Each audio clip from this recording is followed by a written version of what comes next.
gitu ya. Karena kalau NLP itu dibahas 2 hari menarik ya, karena kan NLP kan banyak dengan tema-tema psikologi kognitif. Ada juga the behaviorism gitu. Menarik dulu awal-awal belajar NLP banyak hal yang saya ketahui dari tema-tema kognisi. Di keterampilan hipnosisnya semakin meningkat ketika belajar NLP. Kita mulai 5 menit lagi Bapak dan Ibu. Eh, Tunggu yang lain.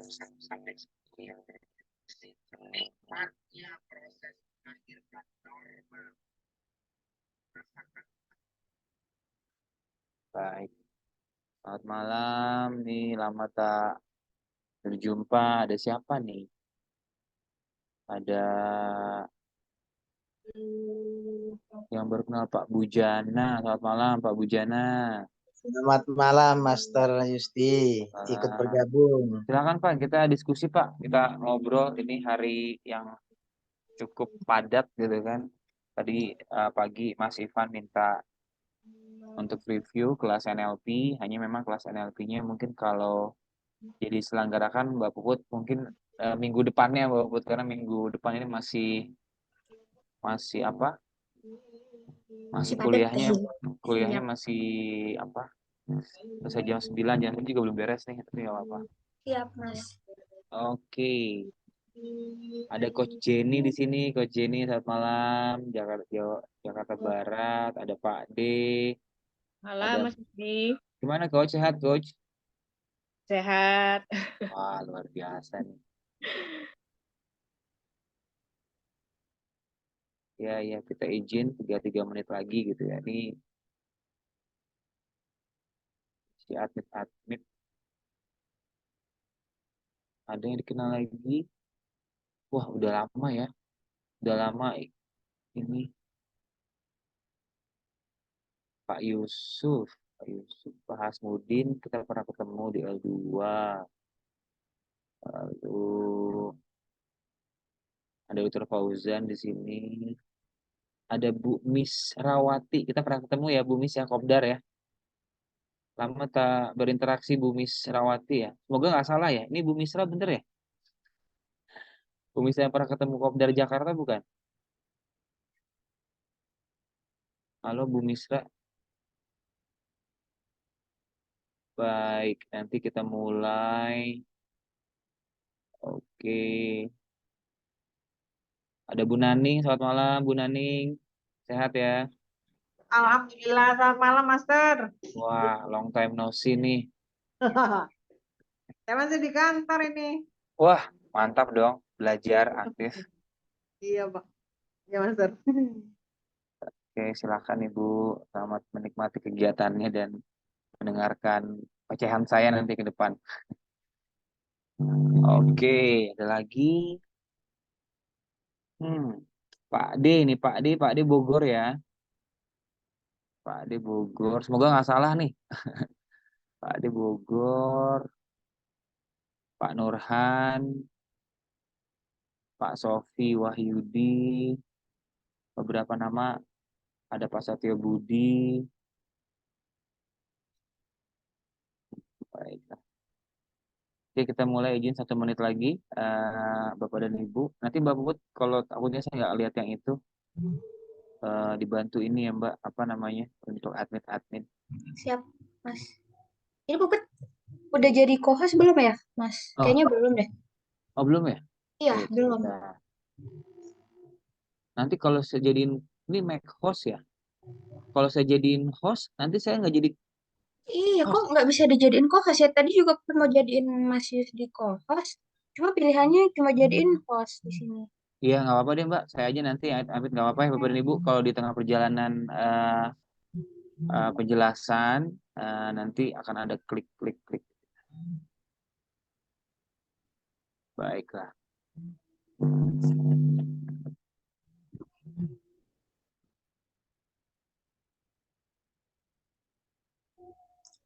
Oke, Bismillahirrahmanirrahim. Izin memulai, Mbak Puput. Siap. Assalamualaikum warahmatullahi wabarakatuh. Selamat Waalaikumsalam. malam, Bapak dan Ibu. Salam sejahtera, Om Waalaikumsalam Swastiastu, warahmatullahi wabarakatuh. Waalaikumsalam. Namo Buddhaya, salam kebajikan, salam sehat, Salam berdaya. Mohon izin, malam ini saya ada di sini untuk berbagi, bercerita mungkin terkait apa itu NLP.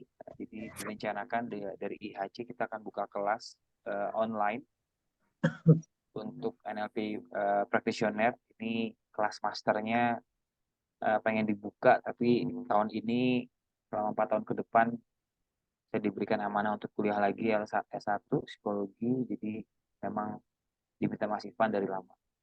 Oke Bapak dan Ibu, nanti kita diskusi, tapi sebelumnya kita doa dulu agar apa yang kita pelajari atau agar apa yang saya share bisa menambah nilai-nilai dan kapasitas diri kita tentunya, dan bisa menjadikan ini sebuah keahlian baru, keahlian kognitif baru. Ya, nanti Bapak Ibu bisa gunakan untuk diri sendiri ataupun ketika berpraktik dengan tema-tema pemberdayaan. Berdoa menurut agama dan kepercayaan masing-masing.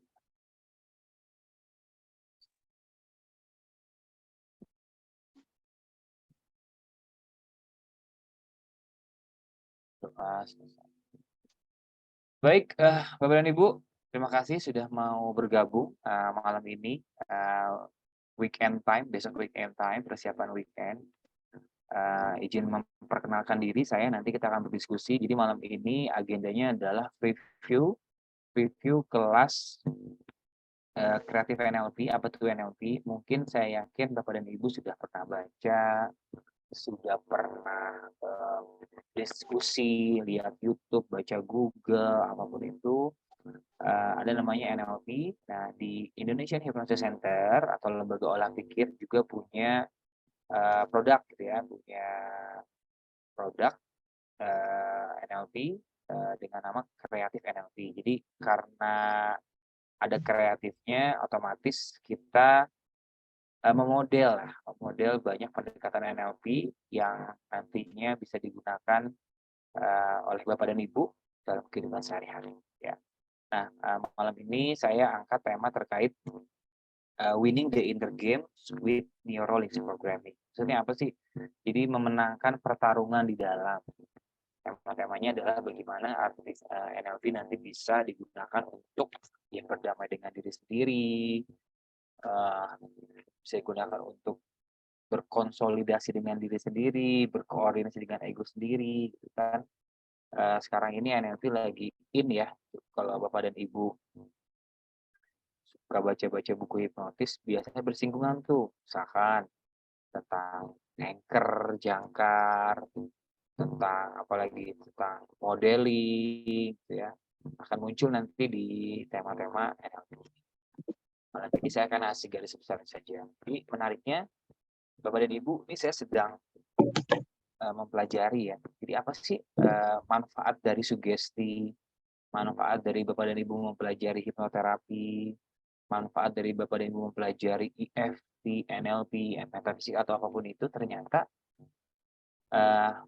para profesional dalam dunia psikologi ego mengatakan bahwa ternyata apa yang kita investasikan leher ke atas tujuannya adalah membangun ego baru, membangun aku yang baru, aku yang punya ketangguhan, aku yang punya resiliensi sama ya, aku yang punya apa ya, cara untuk bisa membuat persepsi melihat dunia lebih berubah. Jadi ada 2 tema gitu ya, ada 3 tema untuk Bapak dan Ibu mempelajari hipnoterapi, yaitu untuk membangun ego build, ego strengthening, menguatkan ego, pilihan-pilihan yang Bapak Ibu bisa gunakan, atau mengkoordinasikan ego, yaitu orang-orang psikologi.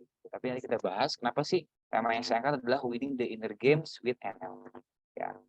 Nah, tadi itu saya berdoa, saya izin memperkenalkan diri dulu, Bapak dan Ibu. Mungkin Bapak dan Ibu pernah baca tulisan saya atau pernah baca e-book saya, itu hanya bagian dari apa ya? Bagian dari catatan-catatan saja untuk bisa dibaca oleh rekan-rekan pembelajar. Saya Yusdila Setianto diberikan kesempatan dan amanah untuk bergabung di Indonesian Hypnosis Center sebagai trainer ya. Sebagai trainer mungkin saat ini kelas yang bisa saya ajar di sekitar Jabodetabek, meskipun oleh IHC ditawarkan untuk ke beberapa kota gitu, karena memang masih sebagai profesional, sehari-hari saya sebagai pengajar, saya mengajar di BINUS. Jadi menikmati keseharian untuk berinteraksi dengan murid-murid ya, pendidik. Saya pernah di IBH, ini dia di Neo NLP juga pernah, ini beberapa pengalaman saya dan beberapa peminatan saya. Saya Certified Clinical Resource Therapy. Apa itu resource therapy? Resource therapy adalah terapi berbasis pendekatan ego. Kalau Bapak Ibu pernah belajar ego state atau parts atau bagian-bagian atau personality atau persona, yaitu di resource therapy. Ini saya ambil dari Australia, dari Gordon Emerson, langsung resource therapy. Mungkin serpihan-serpihan dari resource therapy ini Bapak dan Ibu kalau belajar L2 nanti ada namanya parts therapy atau ego state therapy. Nah, resource therapy ini membahas lebih dalam tentang persona-persona kita, tentang kepribadian kita, yang semua punya experience, punya ruang, dan punya waktu. Saya peminat hipnoanalisis, hipnodrama, logoterapis, ini beberapa peminatan saya, Ericksonian hipnoterapi, pernah belajar coaching juga, ada clean coaching sama brief coaching. Saya pernah belajar di Biro Psikologi Paradigma sebagai associate psikoterapis, belajar neurospresi. Ini kan yang wah-wahnya saja ya. Semoga apa yang Bapak dan Ibu lihat di tampilan biodata saya adalah hanya pemanis saja tentang bagaimana saya minat dalam dunia pemberdayaan diri secara khususnya. Di IHCT USA jelas memang standar Bapak dan Ibu jika ingin menjadi trainer di IHC memang perlu mengikuti kelas IHCT USA. Dan keuntungannya di IHC itu kan banyak keringanan lah dari segi biaya kalau kita mau masuk ke data di IHCT USA. Silakan dimanfaatkan itu. Saya manajer mutu di LSP Kompeten Hipnotis Indonesia. Jadi Bapak dan Ibu nanti ingin punya sertifikat dari BNSP, monggo silakan ikut. Mungkin kita akan bertemu dan berinteraksi. Di DPP PKHI dipercaya sebagai bidang organisasi. Mungkin nanti saya akan kasih link bagaimana cara Bapak dan Ibu masuk ke websitenya Hypnosor ID. BNSP, asesor di LSP KHI juga. Ini saya minat di business coaching. Sehari-hari sebagai pengajar, Sabtu Minggu sebagai trainer, dan sekarang bisa melayani hipnoterapi di hari Minggu karena Sabtunya atau Minggunya saya dengan anak dan keluarga. Ini nomor handphone saya, ini website, dan di bawah ada nomor STPT Bapak dan Ibu. Jadi kalau Bapak dan Ibu mohon izin mute dulu Bapak dan Ibu ya, biar yang lain nanti belajarnya nyaman. Mungkin Bapak dan Ibu, saya mengingatkan saja jika berkenan untuk nge-mute biar nanti interaksinya nggak terdistrak. Di bawah ada nomor SCPT. Apa tuh SCPT? Nomor surat tanda penyiar tradisional. Bapak dan Ibu yang punya minat di sosial sebagai hipnoterapis, monggo diurus karena PKHI memberikan banyak hal lah ya untuk bisa memberikan rekomendasi nanti. Oke, ini saya Yusdila Sucianto. Mungkin sebelum kita lanjut, enaknya kita berinteraksi dulu. Assalamualaikum, sehat selalu. Bapak dan Ibu, nah ini sudah ada Mas Hari, sudah ada Bu Naning, sudah ada Bu Oktavia, sudah ada Pak Nurhan. Monggo Bapak dan Ibu, silakan tulis di kolom chat Bapak Ibu dari mana aja sih. Kan keuntungan di IHC itu Bapak dan Ibu, kita bisa kenal orang dari banyak provinsi gitu ya. Ya mungkin bagi mereka yang suka berinteraksi, bagi mereka yang suka kenalan atau membahas tentang tema-tema pemberdayaan diri, memang IHC tempat yang pas. Monggo silakan di chat Bapak dan Ibu. Dari mana, lalu gimana kabarnya? Oh ya, terima kasih Bu Oktavia dari Palembang nih. Monggo silakan. Bu Dia, selamat malam. Oh, Mbak Salis nih, kita sudah berinteraksi ya melalui WhatsApp ya, Mbak Salis. Wow, luar biasa. Oh, Mas Kunto dari BSD, ada Bu Francisca, ada Mas Sidik. Baik. Saya terus terang merindukan momen-momen ini ya. Ngobrol, ada Mbak Intan, ada Mbak Risma. Oh iya, Bapak dan Ibu, kebetulan saya itu ada di grup IHC itu dari Aceh sampai Papua. Jadi saya memang selamat malam Bu Sari, suka ngobrol, suka diskusi gitu. Jadi kalau ada tema-tema menarik ya, terkait bagaimana menangani klien, terkait bagaimana memanfaatkan hipnoterapi buat diri sendiri gitu ya. Saya senang berdiskusi, monggo silakan. Oke. Jadi fasilitas dari IHC itu ada dari Blitar. Terima kasih. Oke. Baik. Selamat malam Bapak dan Ibu, salam sehat, semoga dalam keadaan yang semangat ya. Oke. Nah, lanjut ya. Oh, oke, dari Papua. Dari Kolut. Kolut itu mana ya? Bumi ya. Kolut provinsi apa tuh? Kalau boleh tahu. Oke. Baik. Bu Halmia Hamzah. Oke, itu dijawab ya. Gimana? Oh, dari Sumatera Selatan. Oh, Kolaka. Oh, Kolaka Utara. Baik. Terima kasih. Oh, Sulawesi Tenggara. Baik. Terima kasih, Bapak Ibu. Oke. Malam ini saya diberikan kesempatan oleh IHC untuk melakukan review. Apa itu review? Yaitu penghantar untuk Bapak dan Ibu mengenal materi yang nanti akan disampaikan di kelas NLP. Apa itu NLP? Oke, sebelum kita lanjut, saya yakin Bapak dan Ibu, selamat malam Bu Retno. Sebelum kita lanjut ke NLP, saya yakin Bapak dan Ibu sudah ada yang pernah baca, sudah ada yang pernah dengar. Waalaikumsalam.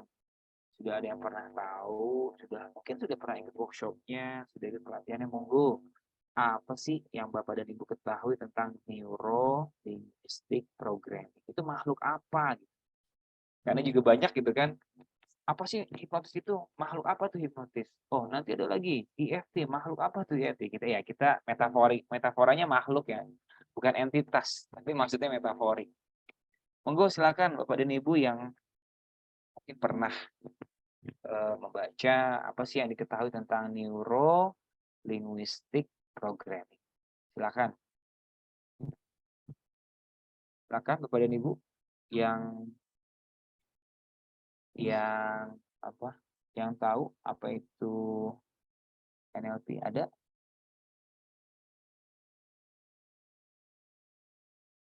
Boleh monggo di chat atau mau sharing silakan. Apa sih NLP itu gitu.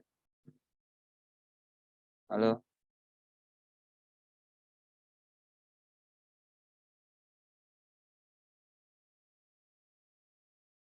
Ada yang menjawab tuh? Oh, ada yang menjawab Bapak dan Ibu. Halo. Ada Bapak dan Ibu yang mungkin tahu apa sih neuro linguistic programming itu? Ayo, saya tunggu nih. Apa-apa, kita kan tempatnya belajar ya. Saya kasih waktu ya, 20 detik ya. Ada yang share? Enggak ada. Belum ada yang share. Halo? Ada yang mau share? Atau ada yang pernah dengar? Ada yang pernah baca? Ada nih.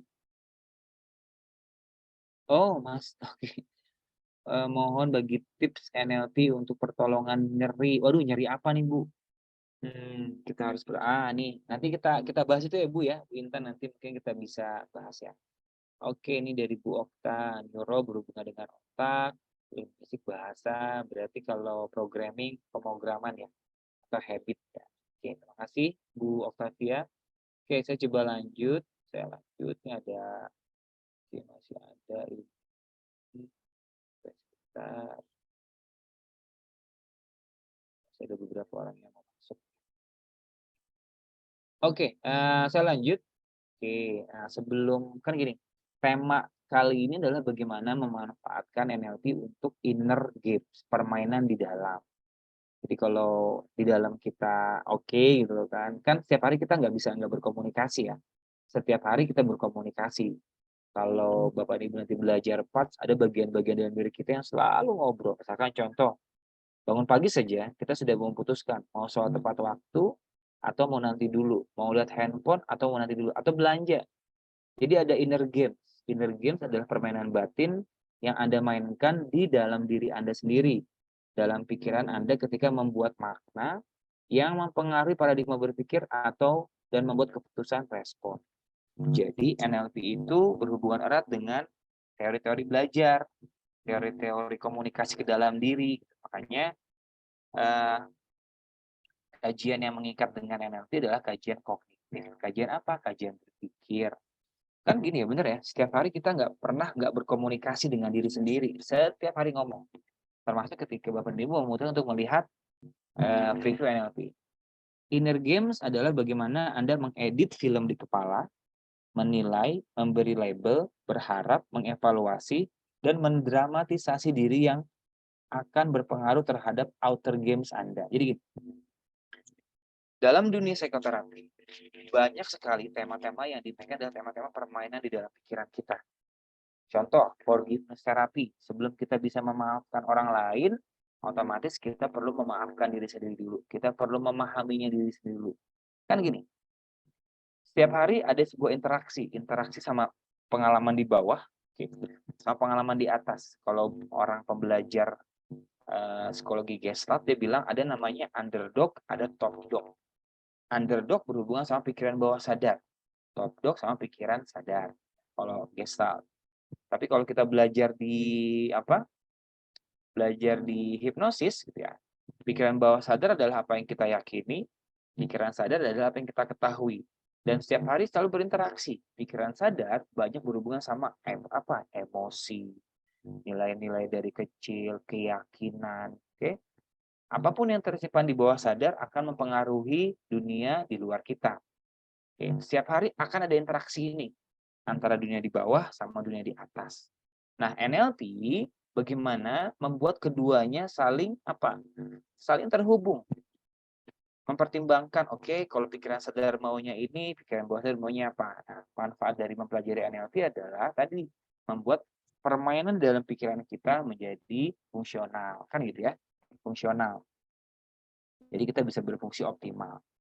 Oke. Nah, dari NLP ada dua tokoh gitu ya yang sangat mempengaruhi gitu kan. Saya ingin ambil quotes dari William James, kata William James gitu ya. The great discovery in my generation is that human being can change their life by change their state of mind. Jadi kata James, penemuan terbesar abad ini di generasinya James adalah ketika gitu ya, manusia itu bisa merubah kehidupannya dengan terlebih dahulu merubah apa yang dipikirannya. Kan gini, kita punya experience, kita punya persepsi, kita punya pengalaman. Pengalaman di ruang kesadaran kita itu mengandung 3 unsur. Ruang, waktu, dan tempat. Jadi misalkan gini, saya pernah punya pengalaman di sebuah momen. Nah, pengalaman itu punya ruang, waktu, dan tempat di pikiran kita. Lalu di pikiran kita ada gambarnya, ada suaranya, ada rasanya, secara kinestetik, dan itu menjadi sebuah film.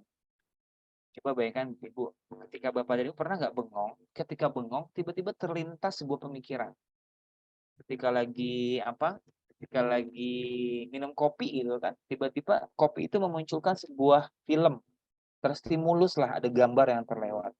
Itulah mengapa ada orang yang punya fobia, trauma, dia akan merasakan ulang kembali karena apa? Filmnya terputar lagi, terpicu karena sebuah stimulus dari luar. Nah, NLP mengajarkan bagaimana stimulus dari luar ini bisa dikontrol. Makanya kata James, dengan merubah state of mind gitu kan, merubah apa yang ada di kepala kita bisa mempengaruhi rasa. Ya, contoh Bapak dan Ibu. Coba sekarang Bapak dan Ibu lihat ke atas gitu kan, lihat ke atas, lalu bayangkan pengalaman yang menyenangkan, lalu katakan seperti ini. Saya adalah orang yang paling beruntung di dunia ini. Coba ya. Lihat ke atas, lalu katakan, saya adalah orang yang paling beruntung di dunia ini sambil memunculkan gambar atau memori yang terkait dengan pengalaman-pengalaman menyenangkan itu atau pengalaman-pengalaman yang baik. Coba ya, tarik nafas. Saya adalah orang yang paling beruntung di dunia ini, orang yang paling berlimpah kehidupannya, dan orang yang penuh dengan cinta. Katakan itu.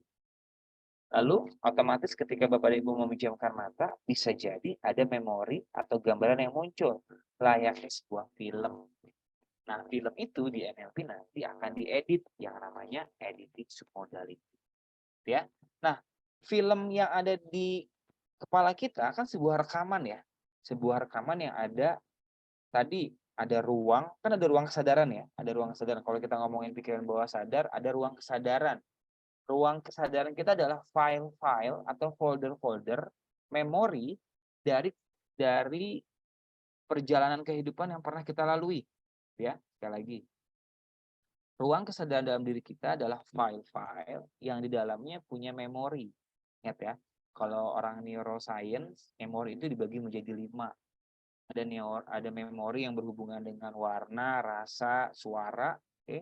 Ada memori yang berhubungan dengan emosi, ada memori yang berhubungan dengan makna, dan ada memori yang berhubungan tahapan sampai ada memori yang tersirat. Kita bisa bayangkan, kita adalah kumpulan dari gudang memori yang semuanya tadi berupa gambar, suara, emosi, makna, keyakinan. Nah, dengan mengedit, dengan merubah, kan siapa yang bisa mengubah? Ya tentu kan diri kita sendiri. Jika hipno lebih banyak bagaimana kita membantu orang lain untuk menciptakan persepsi baru, akhirnya muncul ego baru, akhirnya menguatkan ego lama, akhirnya mengkoordinasikan ego. Nah, NLP bagaimana kita menjadi tuan rumah atas pikiran sendiri. Karena apa?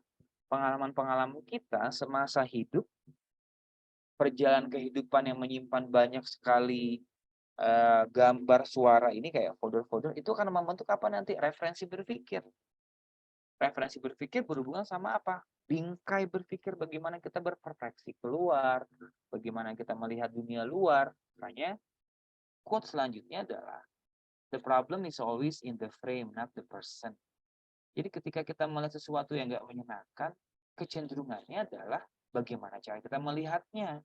Bingkai apa yang kita gunakan untuk melihat sebuah situasi. Ketika kita menggunakan bingkai, oh ini masalah, ya tentu kita akan menganggap itu masalah. Tapi kalau kita bilang ini bingkai situasi di mana ada solusinya, oh bingkai lagi-lagi.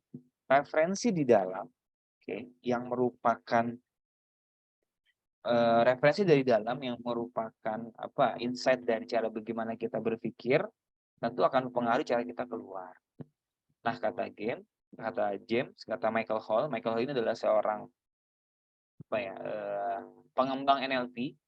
Michael Hall mungkin Bapak Ibu ada yang sudah pernah tahu. Dia mengatakan bahwa hidup adalah permainan, bahkan di agama dikatakan hidup adalah permainan gitu kan. Maksudnya permainan apa? Bukan main-main ya. Maksudnya hidup adalah permainan adalah ya the name of the game is to name the game. Kita sedang bermain apa dalam episode kehidupan kita? Oh, saat ini permainan kehidupan saya adalah permainan sedang belajar. Gitu. Jadi kita akan ketemu banyak situasi-situasi yang perlu kita namai. Ini kita bermain dengan apa ya? Oh, bermain dengan apa tadi? Kesibukan kerja. Jadi, kata dia, life is a frame of game.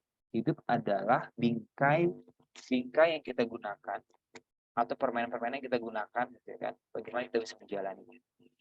Oke, karena temanya inner games, berarti bagaimana kita memenangkan, bukan memenangkan ya, memenangkan bisa lah, memenangkan permainan di dalam, agar kita bisa berfungsi optimal, agar kita punya respon yang sesuai ketika menghadapi situasi di luar. Jadi kata NLP gini nih, segala sesuatu di luar kita sifatnya adalah netral, ya. Segala sesuatu di luar kita, ini nggak ada suaranya nih. Halo, nih, Mbak Puput, Bapak dan Ibu, ada suara saya kah? Ada Mas, kedengaran. Jelas. Oh ini. Kedengaran Mas. Oh iya, ini soalnya ada yang bilang nggak ada join Pak Susten. Halo, aman. Oh oke.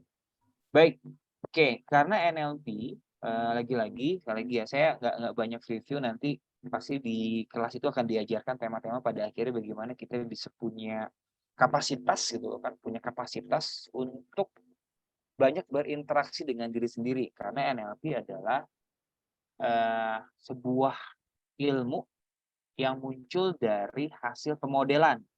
Lalu siapa aja yang dimodel? Nanti kita bahas. Ya, semoga cukup waktunya. Lalu apa itu Neuro Linguistic Programming? Ini agak teoretik.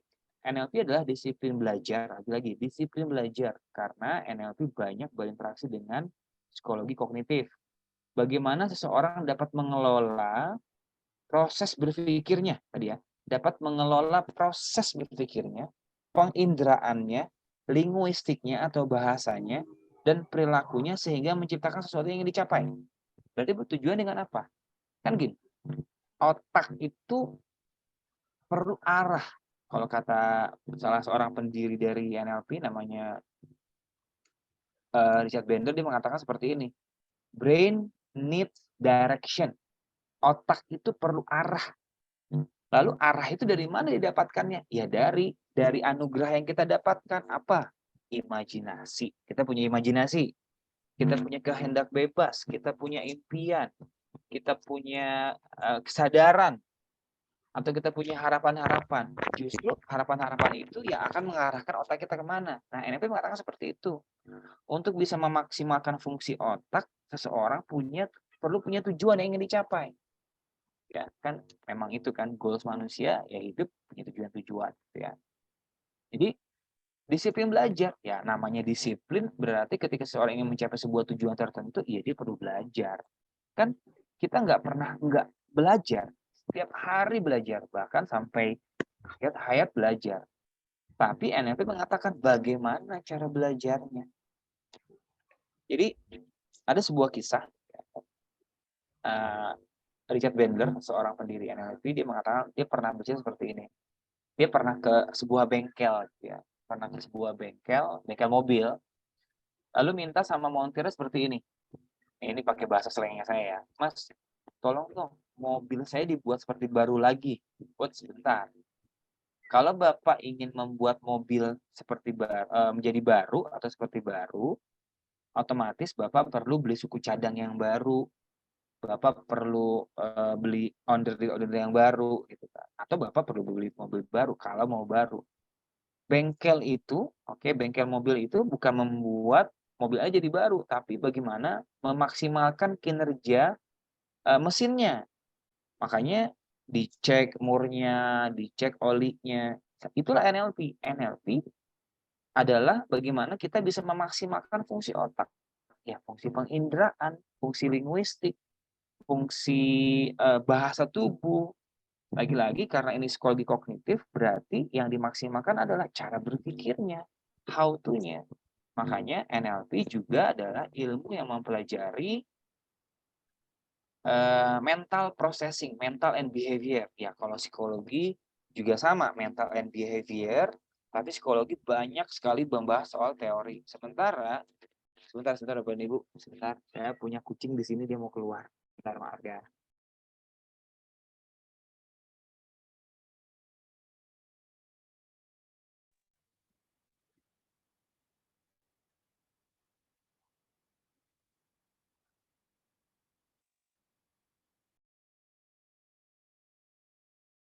Mohon maaf Bapak dan Ibu, daripada saya cakar-cakar, dengan saya keluar dulu. Lanjut ya Bapak dan Ibu. Oke, dapat ya. Jadi NLP dengan seruntutan ilmu-ilmu yang dimodel akan membuat orang punya kapasitas untuk bisa memfungsikan cara berpikirnya agar lebih optimal. Sehingga akhirnya nanti apa? Dalam kehidupan sehari-hari, seseorang bisa berfungsi optimal. Dan dia juga punya respon-respon baik. Karena apa? NLP mengajarkan seseorang menjadi tuan rumah atas pikirannya sendiri. Ya. Oke, ini definisinya jelas. Tadi sudah disampaikan. Oh, kalau neuro berhubungan sama apa? Sama sistem syaraf, pikiran, manusia yang merupakan reseptor pengalaman melalui panca indera. Linguistik ya bahasa. Programming ya tadi habit, kemampuan mengeksplorasi dan memanfaat program di pikiran kita untuk mencapai tujuan. Ya. Kalau linguistik jelas ya, verbal dan non-verbal. Ya, berarti di NLP jelas ya, kita ngomongin apa? Kita ngomongin tema-tema kognitif, kita pikiran ya, kita ngomongin tema-tema perilaku, kita ngomongin tema-tema komunikasi. Berarti apa? Ya, kajian-kajian NLP lebih banyak bagaimana seseorang akhirnya lebih piawai berkomunikasi dengan dirinya sendiri, agar inner games-nya dapat berjalan dengan baik, Lalu bagaimana mempengaruhi orang lain? Karena temanya linguistik, ya berarti berkaitan dengan komunikasi. Dan ada dua bentuk komunikasi kan? Komunikasi yang sifatnya verbal atau non-verbal. Yang keseharian, jangan-jangan Bapak dan Ibu sudah mempraktekkan ini. Contoh saja kalau di hipnosis. Sugesti, autosugesti, self-talk. Self-talk, autosugesti itu kan bagaimana kita menguatkan ego kita kan. Ego build tadi. Membangun ego. Kita butuh ego apa sih untuk mencapai tujuan sana? Ya berarti kita membangun persona baru dalam diri kita yang kita bisa munculkan berdasarkan apa? Pemodelan atau saya gitu ya. Saya itu nggak pede di depan publik misalkan. Nggak pede di depan orang banyak. Tapi saya punya bagian dalam diri saya yang pernah pede. Ya, lagi-lagi. Saya adalah orang yang cemas kalau bicara depan publik. Oke, berarti saya punya persona cemas, saya punya ego cemas. Tapi cemas saya muncul tujuannya adalah untuk membuat saya lebih waspada. Lagi-lagi, setiap orang butuh cemas. Hanya kapan si cemas itu muncul? Karena apa? Kalau orang nggak punya rasa cemas, dia nggak akan siap ikut ujian sekolah itu. Jadi cemas itu dibutuhkan. Tapi cemas muncul nggak di tempat yang tepat. Misalkan contoh, dia seorang manajer yang seharusnya dia berani ngomong di depan karyawannya. Tapi karena ada tema-tema tertentu, experience, akhirnya cemas muncul di momen yang nggak dibutuhkan. Tapi di dalam diri saya ada si PD. Nah, NLP ini bagaimana memunculkan si PD ke permukaan agar dia bisa berfungsi dengan tuntutan yang ada di hadapannya. Karena apa? Kalau dia manajer, ya berarti PD-nya harus muncul. Kalau dia guru, ya PD-nya harus muncul. Nah, NLP nanti akan memberikan pilihan-pilihan bagaimana seseorang akhirnya bisa berkomunikasi dengan inner games-nya dia. Ya, oke, ini NLP. Ya, ini kata Bandler adalah NLP adalah ilmu yang mempelajari bagaimana proses berpikir. Maksudnya bagaimana? Kan gini, setiap hari kan kita berinteraksi dengan dunia luar melalui panca indera kita. Melalui apa yang kita lihat, melalui apa yang kita dengar, apa yang kita rasa, apa yang kita hirup. Semua adalah informasi. Jadi kalau Bapak dan Ibu pernah belajar psikologi kognitif, ada namanya Miller. Miller mengatakan ada 7 plus 2 minus 2 gitu. Jadi semua informasi yang kita lihat dengan dan rasa itu nggak akan semuanya masuk. Selalu ada dicacah. Nah, kita punya 3 fungsi otak, generalisasi, delesi, dan distorsi. Ya. Apa yang kita lihat nggak akan seutuhnya masuk ke dalam pikiran bawah sadar kita. Apa yang kita dengar nggak akan seutuhnya masuk ke dalam memori kita. Apa yang kita rasa nggak akan seutuhnya masuk ke pikiran bawah sadar atau diproses secara kognitif. Selalu ada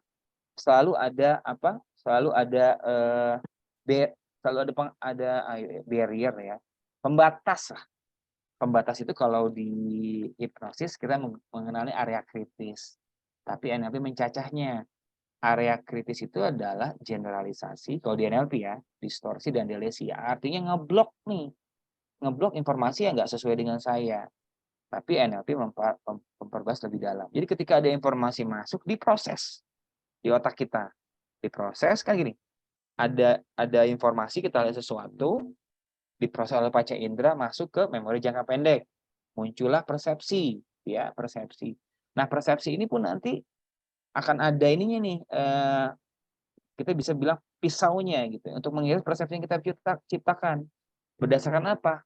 Tadi nilai-nilai kehidupan kita, pengalaman belajar kita, memori kita, kebiasaan kita.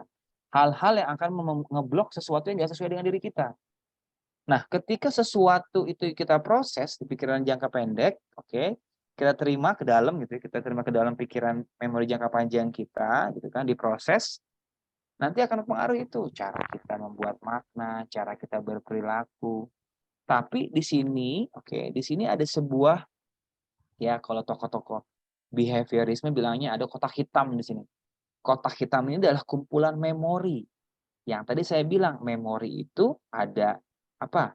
Ada memori ruang, ada memori waktu, ada memori ruang, waktu, dan tempat. kesimpan di sini.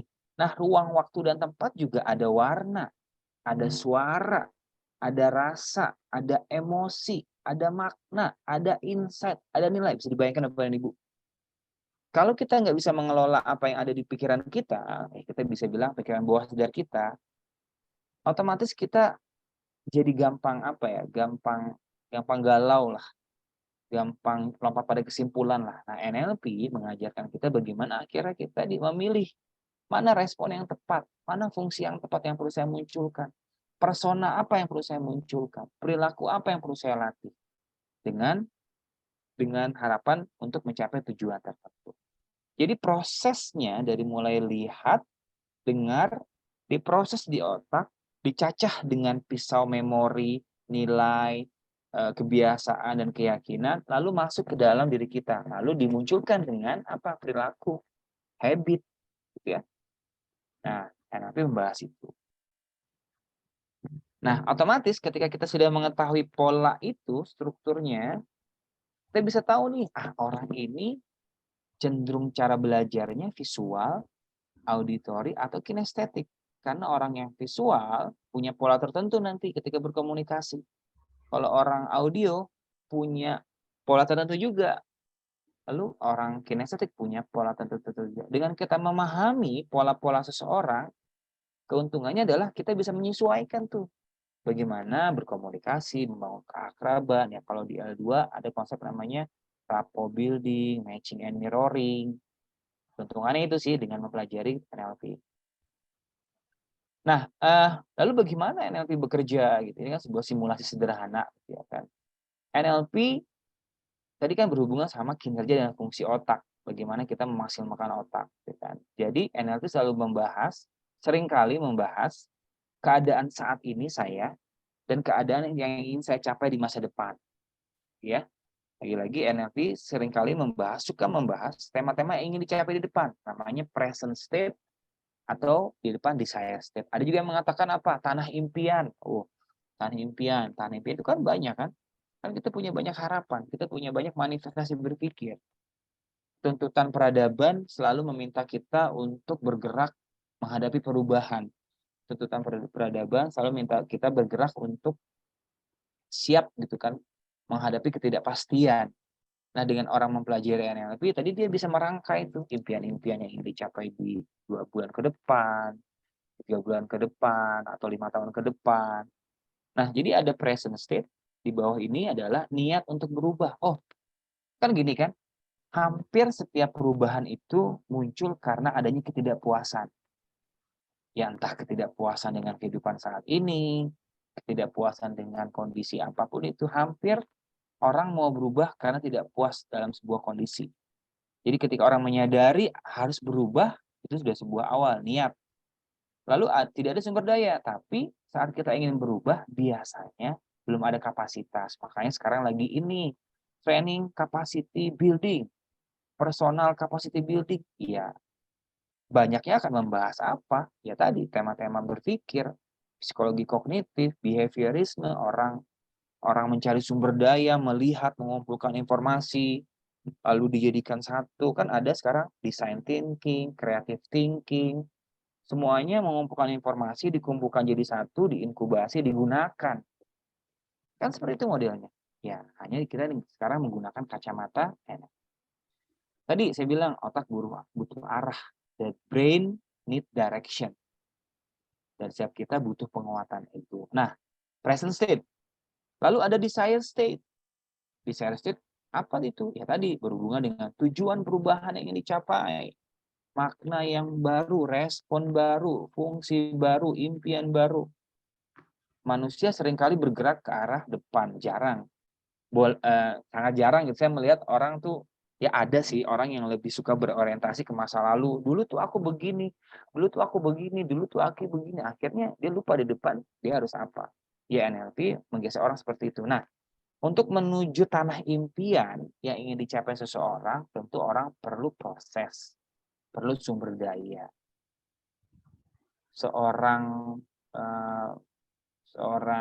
Salah satu pembelajar NLP namanya Robert Dills ditanya, apa itu NLP? NLP adalah tools for a dreamer. Apa tuh NLP? Adalah alat yang bisa digunakan oleh mereka yang masih punya mimpi, yang masih punya impian. Alat berupa pemimpi. Mimpi kita kan banyak kan? Ya, mimpi ingin pengen punya kebebasan finansial, pengen punya rumah, pengen punya mobil, pengen apa-apa banyak. Bahkan setiap hari disinyalir kita punya banyak ide-ide di masa depan tuh lebih dari 20 kali. Aku pengen itu ketika termenung gitu ya. Nah, untuk menjembatani keadaan saat ini dan keadaan di masa depan, ya kita butuh proses.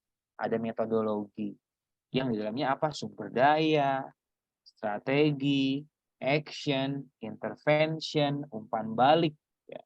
Sampai nanti akhirnya kita menemukan sebuah pola yang akan kita gunakan kan. Life is a pattern, right?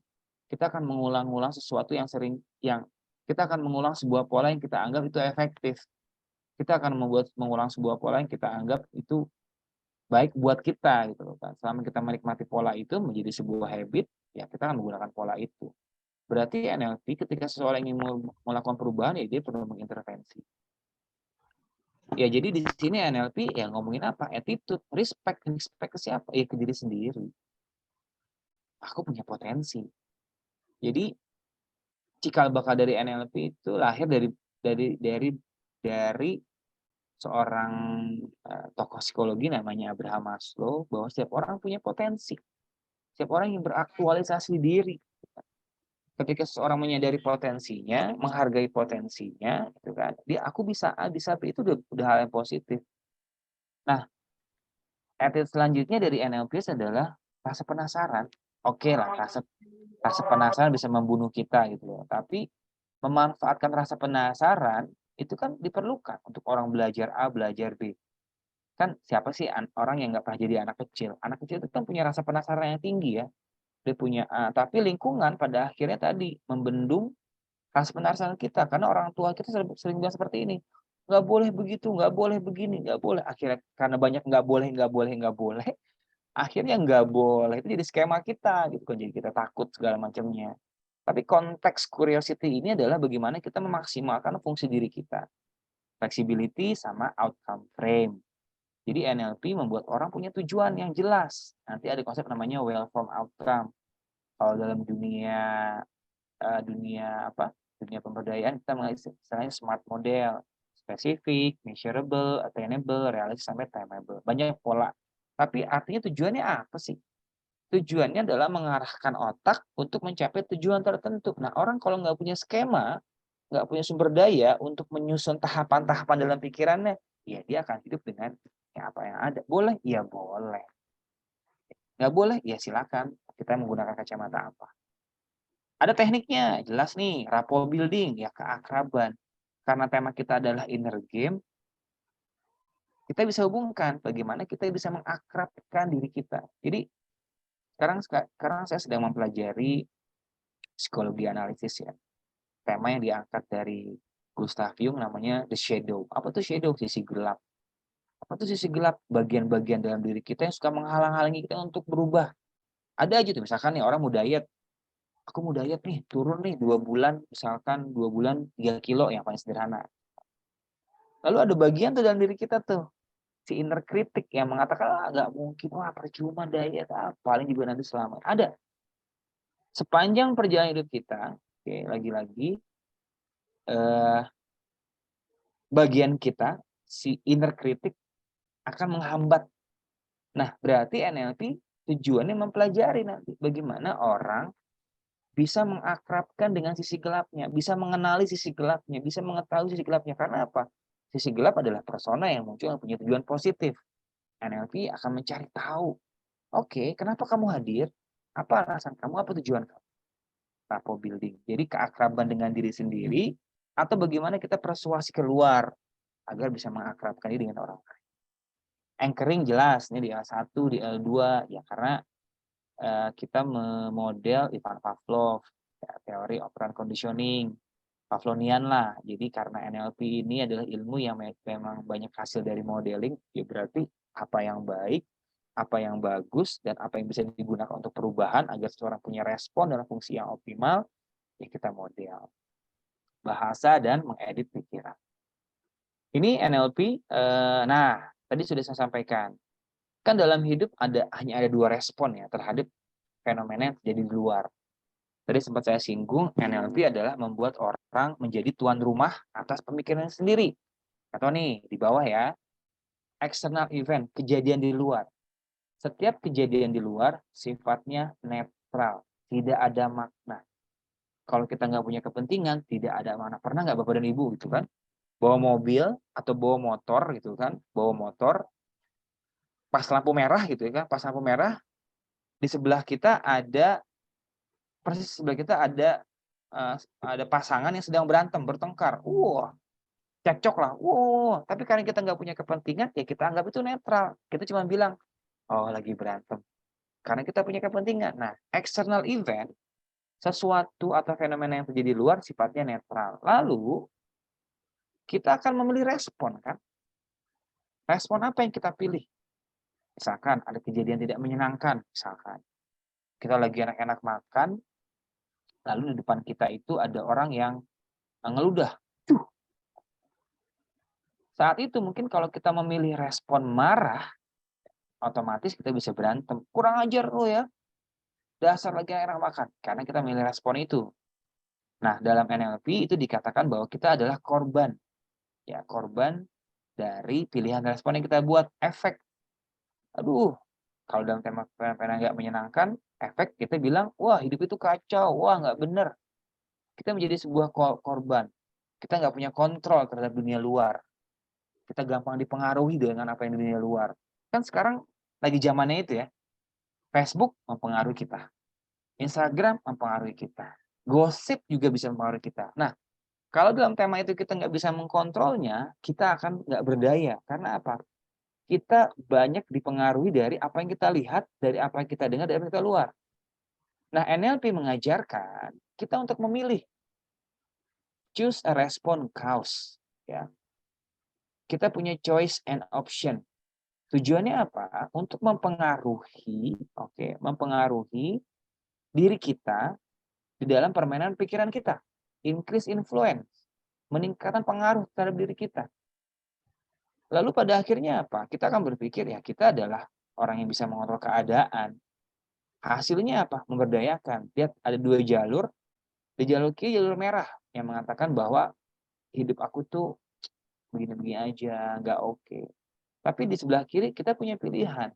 Ya mungkin kalau kita mau bahas dengan tema-tema yang lebih religius misalnya, kan Tuhan meminta kita untuk merubah diri kita sendiri.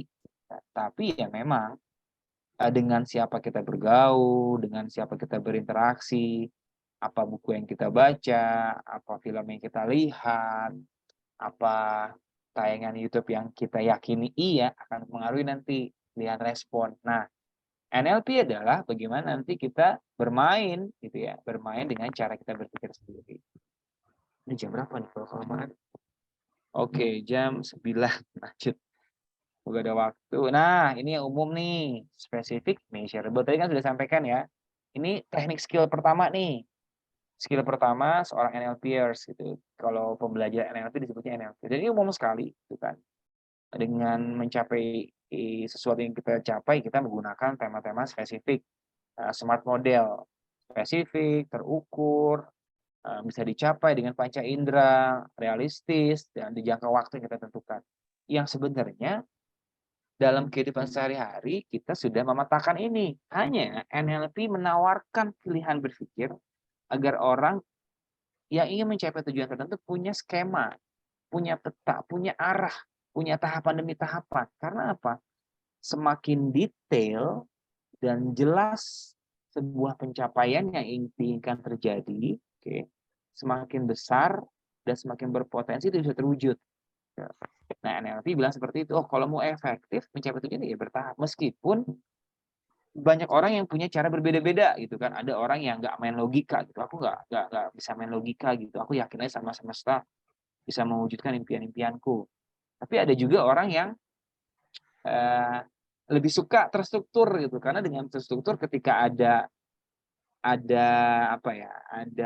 hambatan dalam prosesnya, dia berpikir ini bukan gagal nih, tapi umpan balik. Makanya di NLP ada sebuah premis seperti ini namanya presupposisi. tidak ada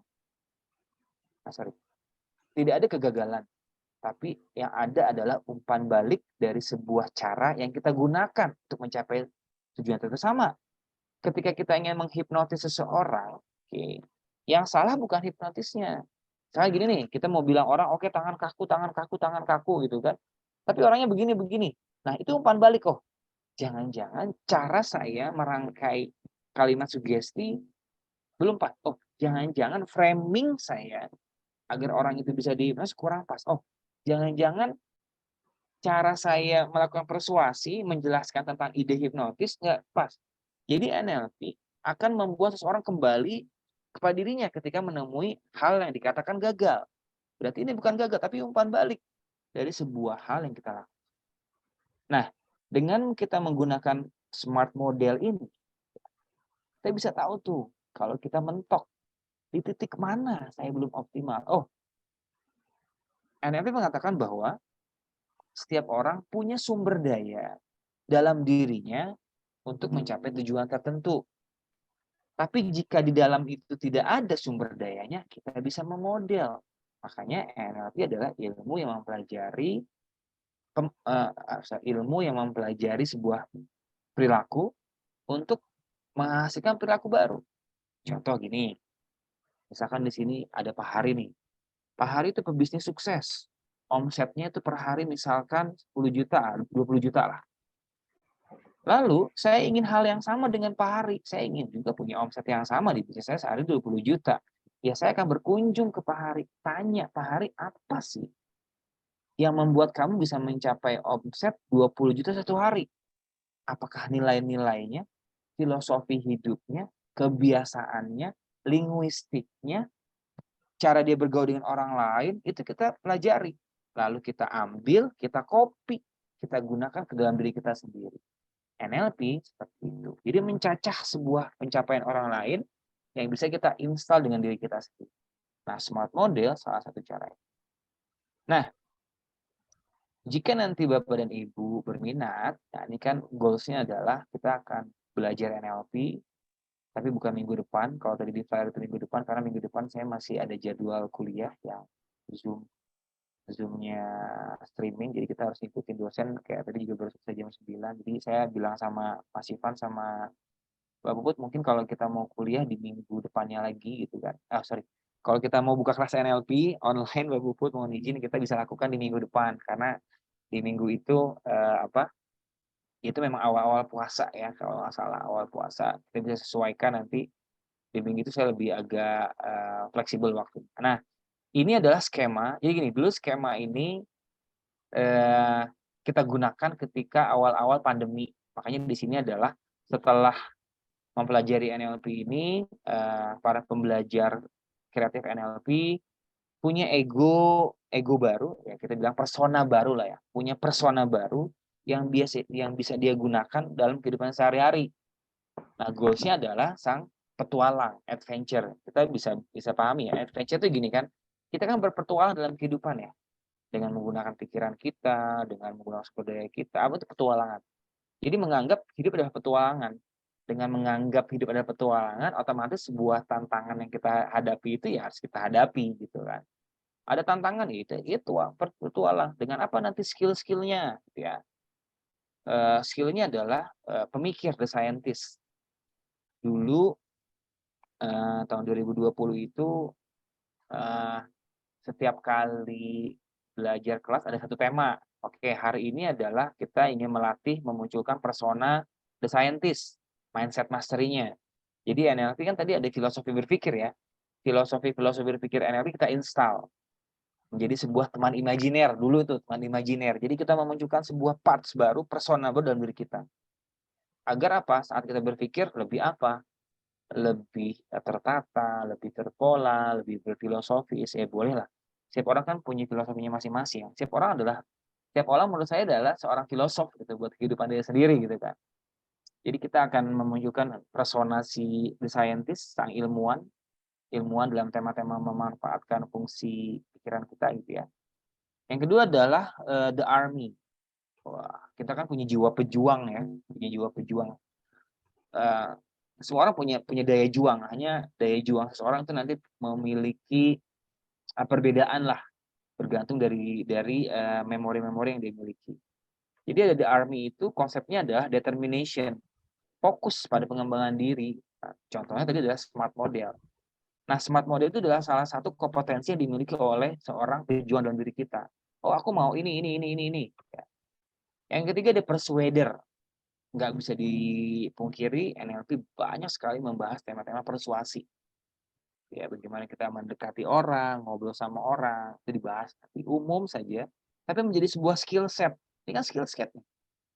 Sang pemikir, sang pejuang, sang persuasif, sama nanti ada player. Apa itu the player? Ya tadi pemodel. NLP, Bapak dan Ibu yang mempelajari NLP pada akhirnya nanti akan menjadi pemodel yang unggul.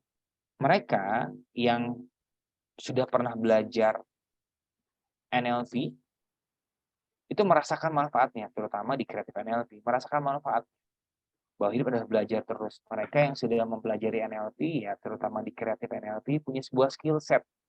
Bagaimana mereka berfungsi optimal, merespon ideal terhadap tema-tema yang mereka hadapi dalam kehidupan mereka ya. Bayangkan jika Anda saat ini, Bapak dan Ibu yang memperhatikan saya, memutuskan untuk memilih belajar NLP di kreatif NLP.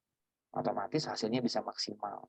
Otomatis nanti apa? Menambah kapasitas Bapak dan Ibu sebagai hipnoterapis. Yang kelima adalah skill-skill kreativitas. Lagi-lagi ya Bapak dan Ibu, yang kita ingin munculkan adalah seorang kesatria dalam kehidupan. Karena seorang kesatria selalu hidup dalam petualangan. Kan Bapak dan Ibu dalam petualangan. Oke, ini sudah teknik. Tapi karena saya sudah menyampaikan banyak hal, saya takut nanti Bapak dan Ibu malah kebingungan. Kita buka termin tanya jawab ya Bapak dan Ibu. Silakan jika ada hal yang ditanyakan, silakan.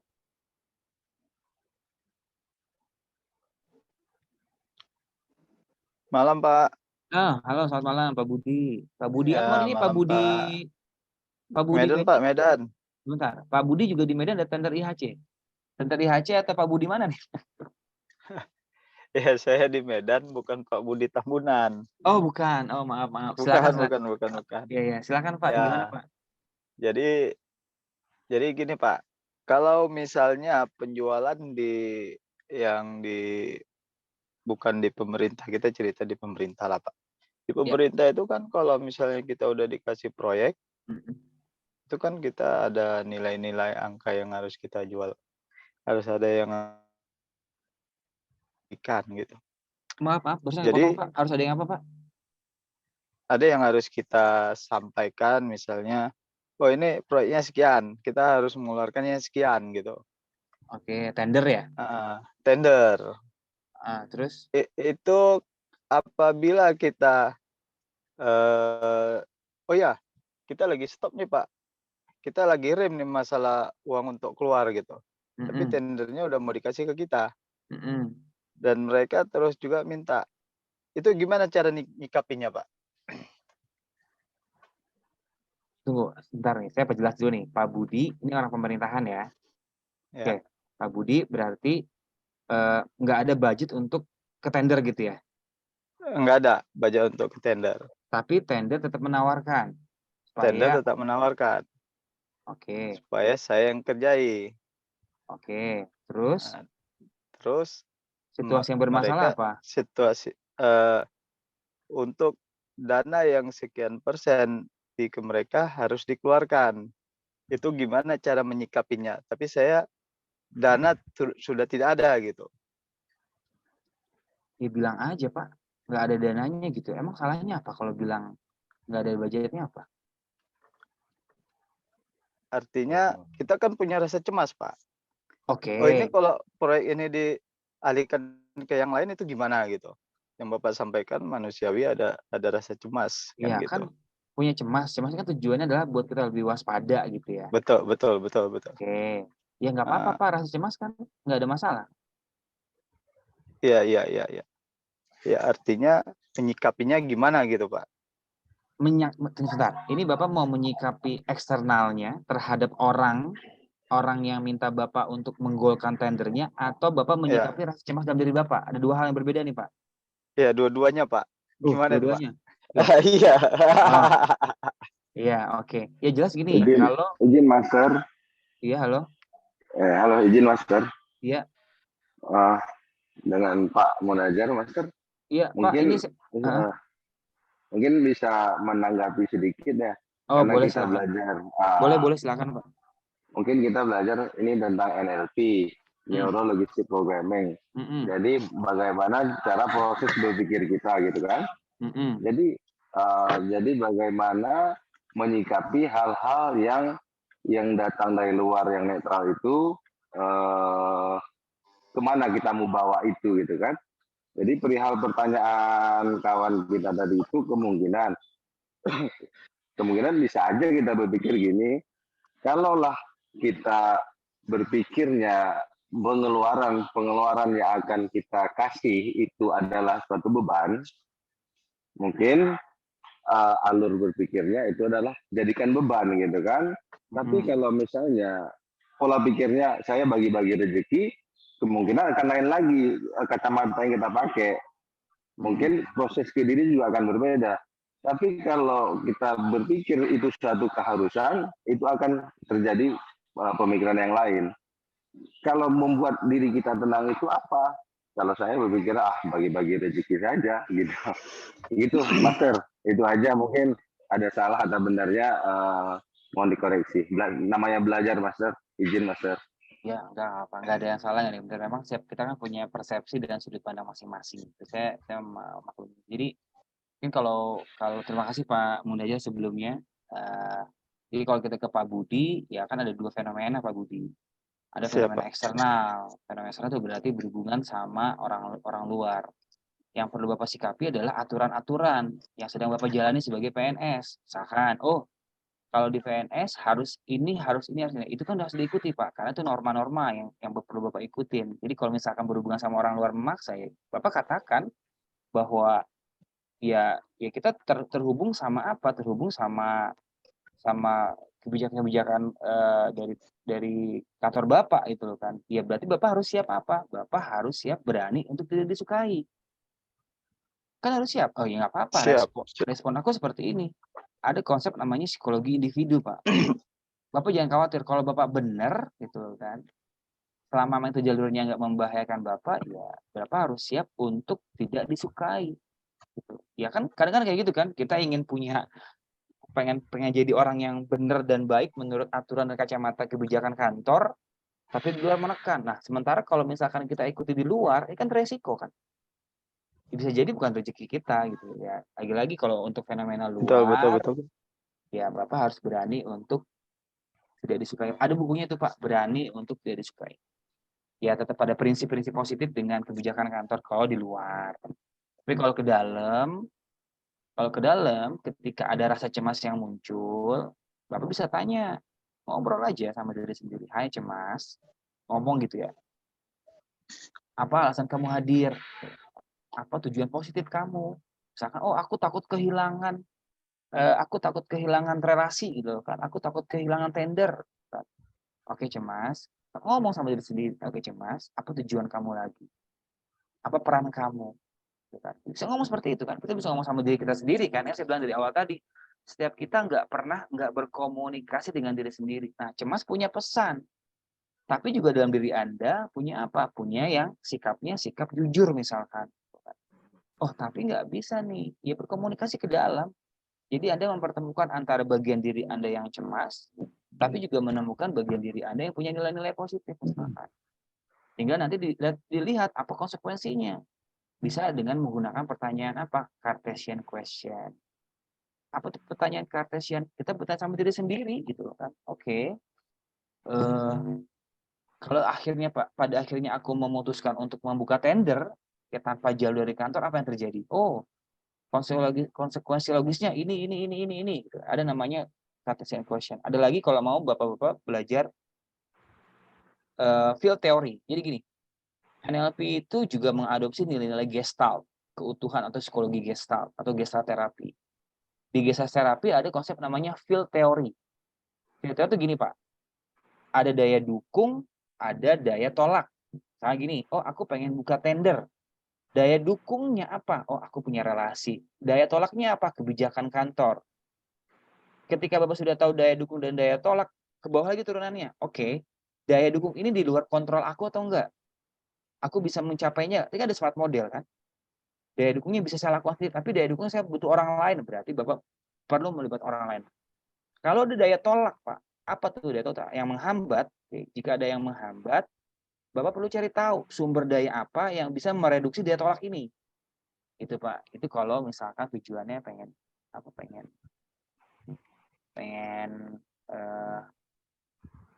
pengen berdamai dengan diri sendiri gitu kan, atau daya dukung dan daya tolak. Nanti ada konsep namanya parts terapi juga dipelajari. Ada perceptual position tadi sempat saya lihat. Jadi ya ada skill set gitu kan, ada skill set yang kita bisa gunakan, oke, ketika kita ingin berinteraksi keluar. Jadi gini, goals dari NLP adalah kita punya fungsi ideal dan punya respon ideal. Kalau tadi dalam temanya Pak Budi responnya harus menolak, ya menolak. Karena apa? Ya kita memantau konsekuensi logisnya. Ya, konsekuensi logisnya kalau aku memaksakan buka tender tapi nggak dibuka, ya bisa reputasi, bisa karir. Kan itu kan konsekuensi berpikir saja. Oke, mungkin itu. Terima kasih Pak Budi pertanyaannya. Siap Pak, siap. Tapi saya di swasta Pak ya. Oh ya, Izin saya nggak tahu Pak. Pak. Saya nggak Iya tahu. iya Pak, siap Bapak juga Pak. ceritanya Oke nggak Pak. jelas. Nggak apa-apa, nggak apa-apa.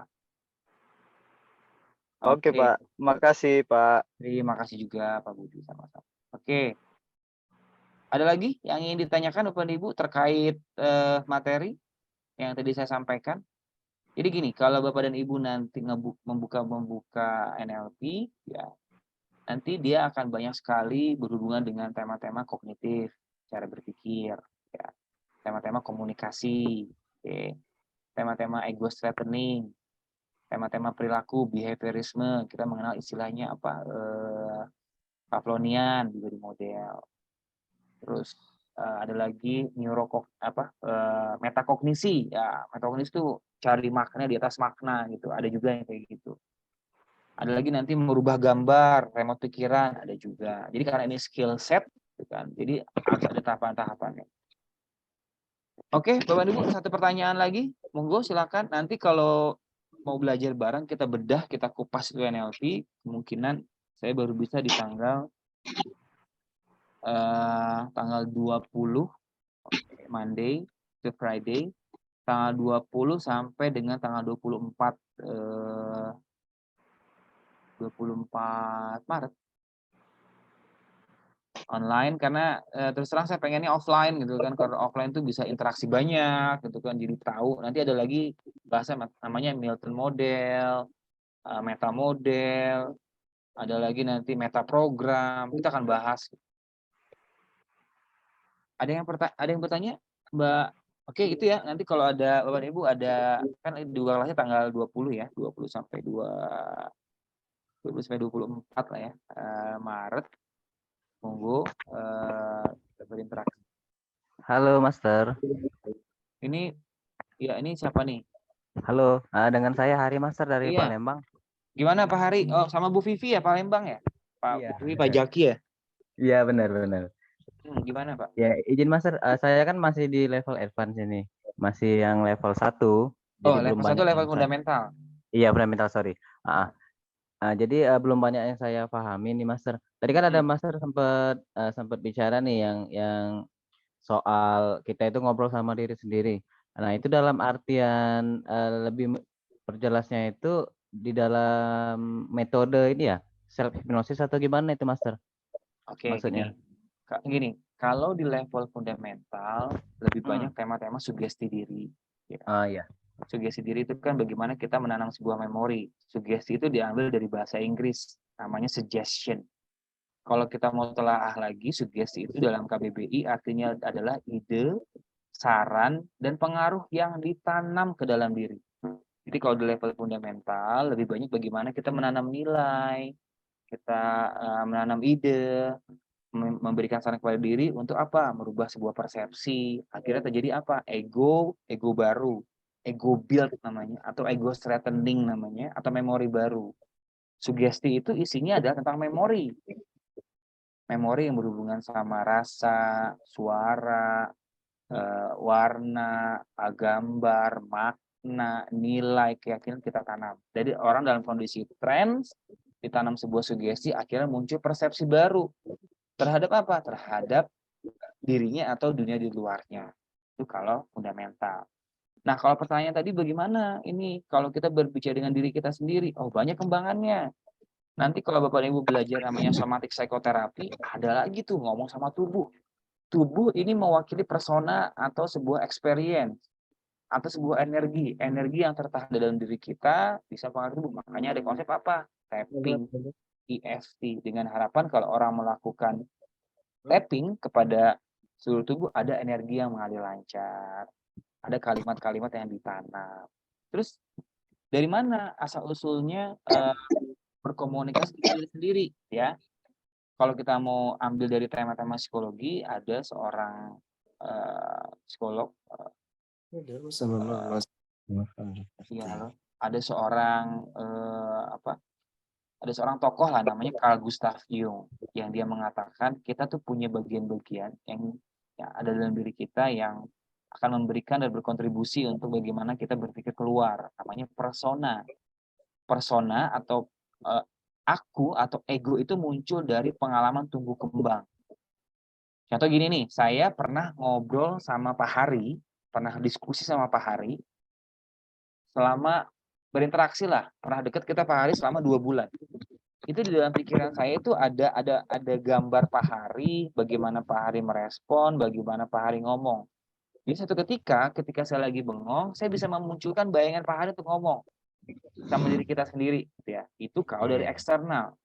Tapi ada namanya ego personality. Ego personality itu adalah bagian-bagian dalam diri kita yang tumbuh karena kecelakaan berpikir, proses belajar, atau pemaknaan. Namanya aku. Yusdi ini nggak cuma satu, Mas Hari.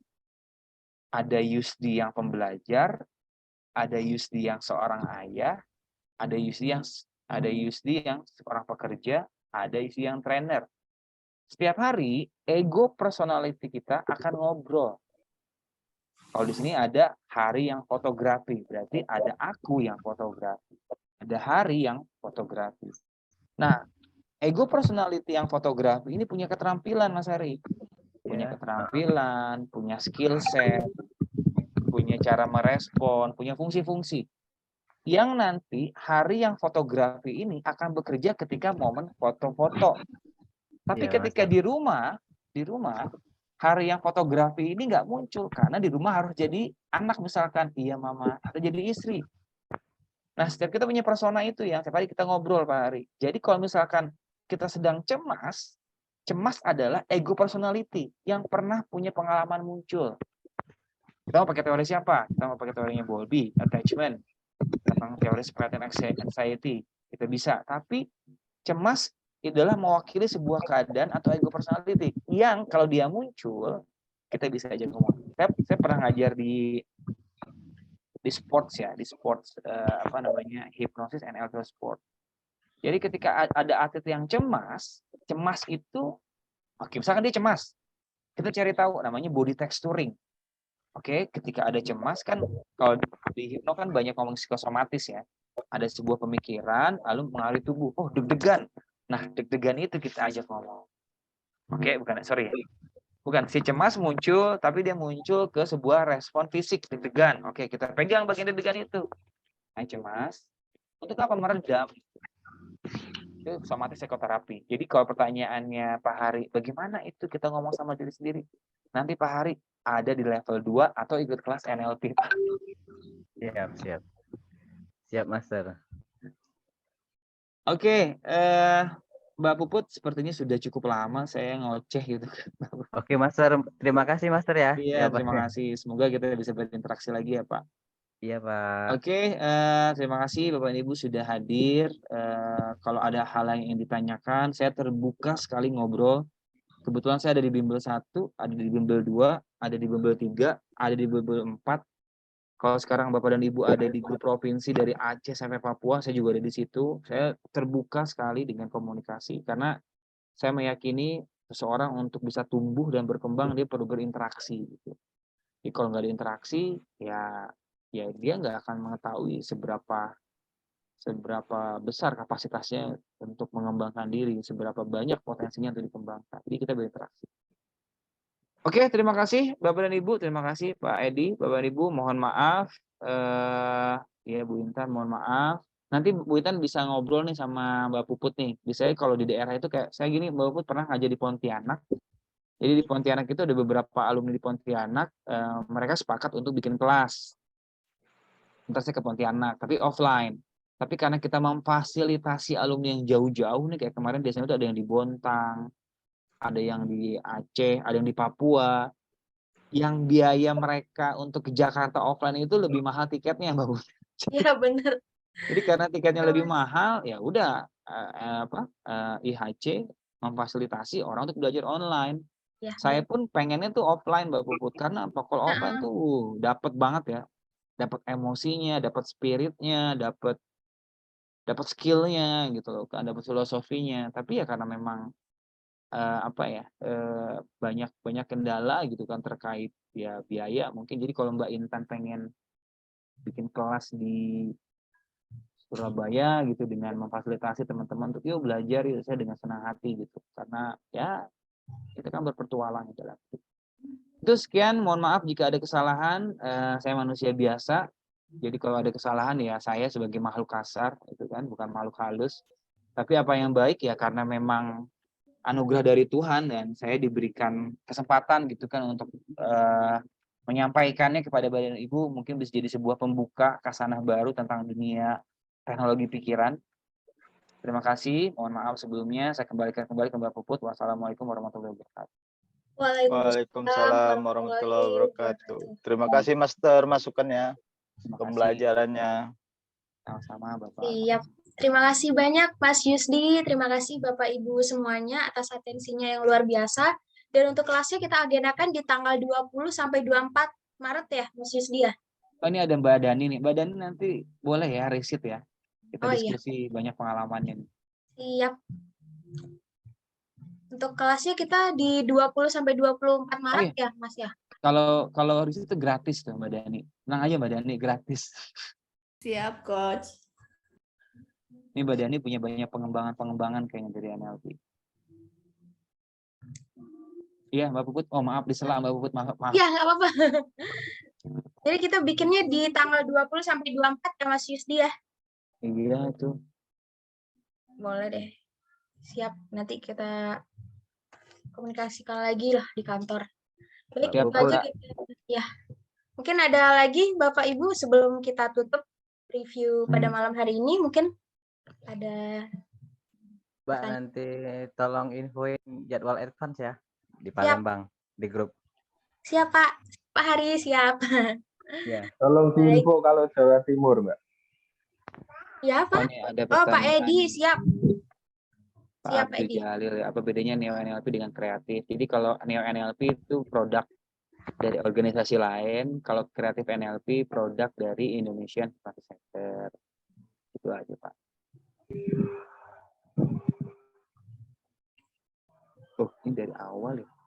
Jauh sekali. Oke, Mbak Puput. Oke, siap. Happy weekend Bapak dan Ibu, selamat berlibur. Terima kasih banyak Mas Yusdi. Terima kasih Bapak Ibu sekalian, selamat beristirahat. Pak Yusdi. Terima kasih, salam selalu sehat. Assalamualaikum. Selalu banyak rezeki. Sama-sama. Sama-sama Pak Budi juga. Amin. Oke, kita live sama-sama ya Mbak Puput ya. Siap Mas. Oke, terima kasih sama-sama. banyak. Siap. 1, 2, 3.